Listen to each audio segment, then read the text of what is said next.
very good evening. And what's the time? 20 minutes past my birthday.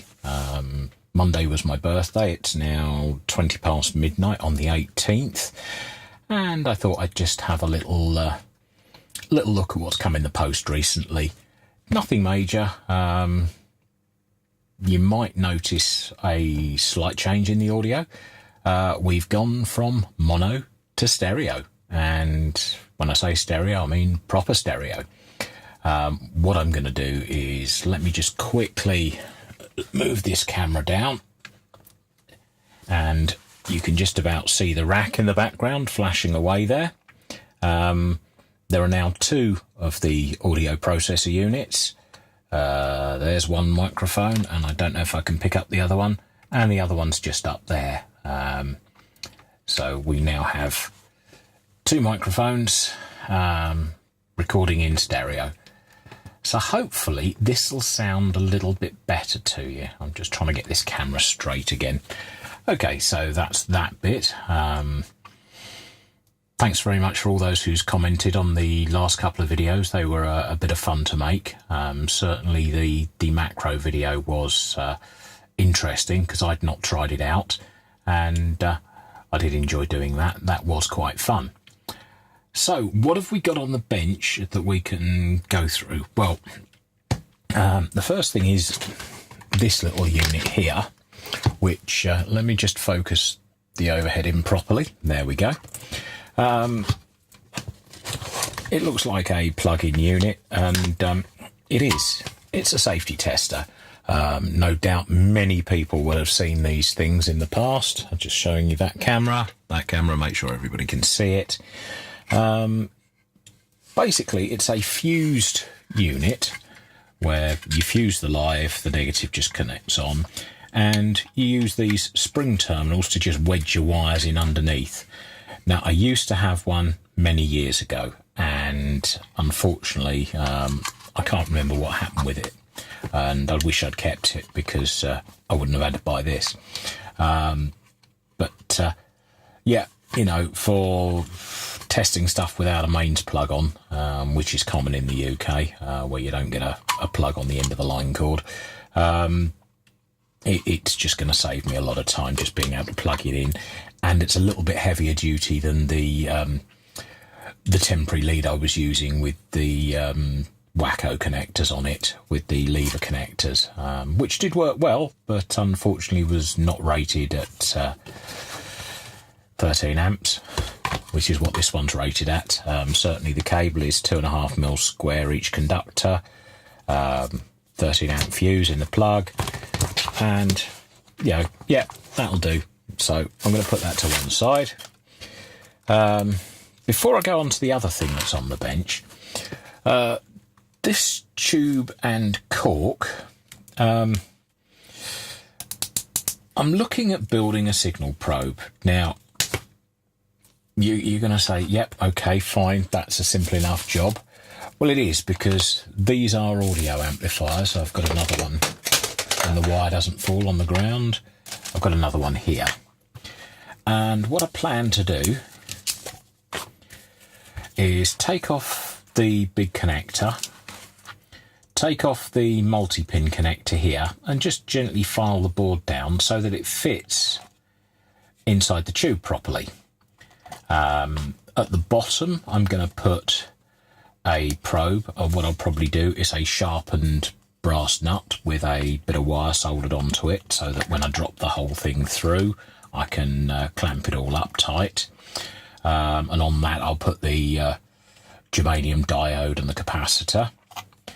And the other end of this, let me just see where they are. No, that's not them. I've got a bag with the bits in somewhere, when I can remember where I've put it. I got some very small loudspeakers, and these things are only 1/2 inch across, about 1/4 of an inch deep, and they've got to be about 2 inches long, and all of that should fit neatly in the tube with just a power supply going in the top, which I can run off a 9-volt battery or whatever and just use it to prod. Where did I get the tubes from? Well, they're left over from my surgery, of all things. Daily, well, twice daily, no, once a day I had to inject 2 syringes full of warfarin to prevent blood clotting. So I've got a collection of these tubes, and I thought, yeah, well, you know, rather than just recycle them, I thought, well, you know, why not? Let's find a use for them. And they're just the right sort of shape to use as a probe. So that's those bits. Now these little boards, basically they're an LM386 audio amplifier chip with all the necessary components, the resistors and the capacitors, and the volume control here, to run as a straightforward audio amp. And I thought about building one. I thought about making one on a PCB and just doing the normal blah blah blah blah things. But yeah, when I saw the price of these worked out. I think they were about 65 pence. So US, what's that? $1 each, 99 cents each. Yeah, I couldn't pass them up. I got 4 just in case I decided to make 4 of these probes. So you know, yeah, these are just simple audio amps that can be slotted into pretty much anywhere. Again, came from China, but doesn't everything. So I've got those. Let me move those out the way now. What else did I get? Yeah, I got some more spudgers. They came in cheap. Some little brushes. And they actually come with a little dustpan so that you can sweep up all the muck. They're quite stiff brushes. I actually used this one on the transistor tester with some isopropyl to clean all the flux off the back of the PCB. I didn't use the brush, the dustpan bit. I think that would have been just a little bit too facetious. But yeah, they fit together like that. You can hook them up by the end, so they'll go on a pegboard. What else? Yeah, couple more snappers.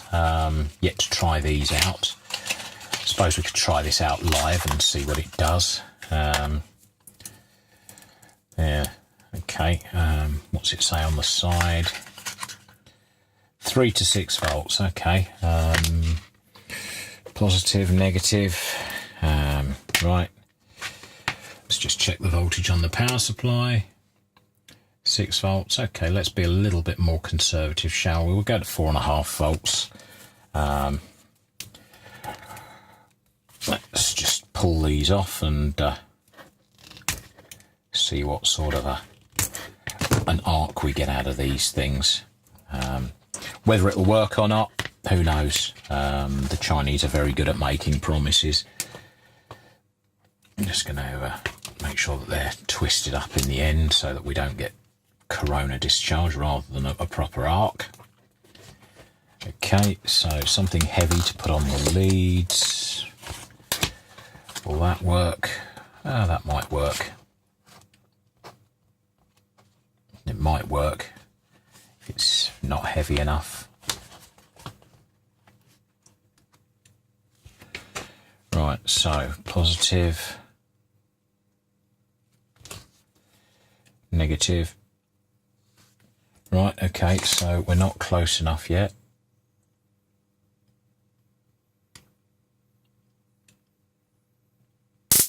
Oh well, yeah, it does spark quite well.